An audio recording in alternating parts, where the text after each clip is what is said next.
My father demands that I give my half-brother a job and a piece of the land I inherited from my grandfather after he abandoned me. They tried to attack me, but they all ended up on the floor. My dad and his siblings hated my grandfather for good reasons. Growing up, their dad was an abusive alcoholic towards them and my grandmother. When she died, my dad and his siblings all left home when they turned 18 and never returned. Except for my dad, none of them ever spoke to him again. My dad spoke to my grandfather twice after leaving home. I was 8, at my mom's funeral, when I first met my grandfather. He approached me, kneeled on the ground in front of me, and introduced himself, asked how I was doing. But before I could say anything, my dad had pulled me away from him. He yelled for a bit, then dragged me away. I was 11 when I met him again. When my dad dropped me off at his house and left me there. A few years later, I discovered it was because my dad's new wife didn't want me around. You might think my dad was a boss for doing that. I know I did, but it turned out to be the best thing he could have ever done for me, even if I hated him for it. My grandfather and I became very close. His alcohol-filled days were long behind him, and he taught me everything. He owned a lot of land. A lot of land. He taught me how to grow vegetables, farm, maintain the property and look after the land, care for the animals, and hunt, and push me to get an education.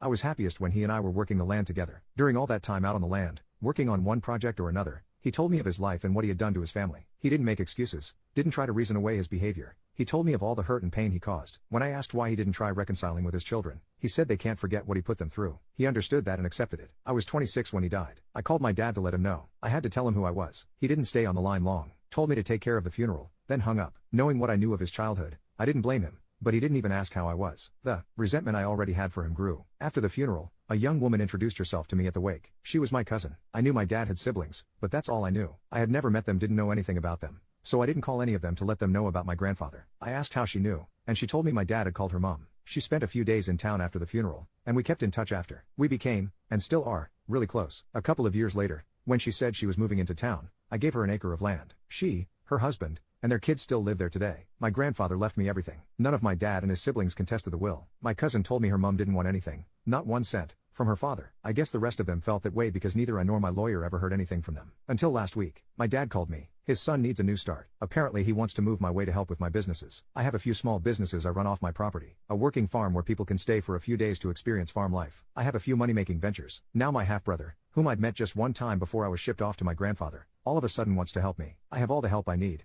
I don't need his. I told my dad I would think about it. He's been sending me texts every day, several times a day, asking me about the property and the businesses, suggesting roles his son could fill, telling me that the family looks out for each other and sticks together, telling me my grandfather owes him, telling me what land I should give his son to set him up, and what land would be best for him and his wife when they visit. Whenever I see dad pop up on my screen, I want to smash my phone. My anger and resentment are directed at my dad, not his son, but I still don't want him here. He's a stranger to me. All my grandfather left me is mine now, and I don't owe any of them anything. My cousin and her husband are on my side and say if it were up to them, they would tell my dad and his son to get lost because they have never made an effort to be family with me, or even call to say hi. I know they're right. What they say is true. Update: I asked a close friend, a local cop, if he could find out if my dad still lived in the same place. Then I asked how to go about getting a trespass order. That was pretty simple. I left the police station with one in my hand and my dad's address. I then asked another close friend if he would accompany me to my dad's house, because as far as I knew, that was where my half-brother lived. We set off to see my half-brother. It took us about 10 hours to drive there. I decided to drive instead of fly because I needed that time to order my thoughts. We showed up unannounced. We could hear a woman screaming inside from the curbside. She was not screaming like she was in trouble. She was screaming at someone. My friend told me to pull my phone out and start recording. I'm glad he thought of that. Dad answered the door. He thought we were Jehovah's Witnesses, told us to F off, and tried to close the door in our faces. My friend put his hand on the door to stop him. I said Dad, and he took a second, then a third look. I cannot explain the change that came over him when he realized it was me. His whole demeanor went from "Who TF are you to dare come to my door" to "Ka-ching." He invited us in,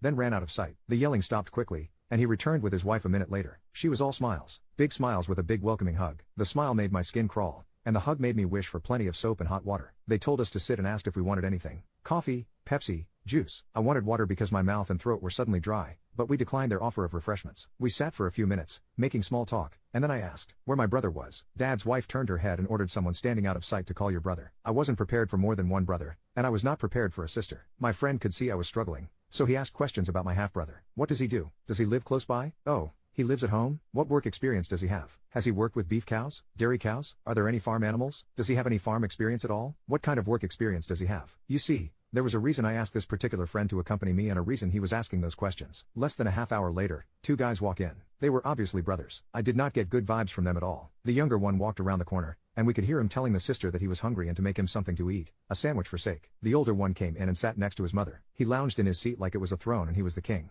Judging by the look on his mother's face, he was raised to believe that. He looked at my friend, dismissed him, then at me and smirked. He said, "So you're the beach that's going to set me up." He stated that like it was already a done deal. I said, "Not me." I looked at my friend, and he said, "No, that he was not taking him on. 2 or 3 seconds passed before Dad's wife asked what we meant. I told them I had no positions available and wasn't taking any new employees, but my friend was looking for farmhands. He then said he was no longer looking here. She then asked what about the land? My friend said the job came with a 2-bedroom cottage at reduced rent, but the role was no longer available. Then everything exploded. There were accusations of lording it over them, being a stuck-up bee, thinking I was better than them, that I owed them, that I was a greedy gold digger, that I was probably spreading my legs for the old man before he died, that they always knew I was defective. My dad's wife tried to attack me, but I held my arm up, caught her face in my hand, and shoved her back. She flipped backward over the arm of the couch. My dad then tried to attack me, and my friend got between us, gut punched him, and he ended up on the floor. Then, my spoiled half-brother tried to defend his dad by attacking my friend and got a punch to the jaw for his effort. He, too, ended up on the floor. I pulled out the trespass order, dropped it beside my dad, told him what it was, and then made our way to the door. On our way out, we saw the other brother standing there in shock,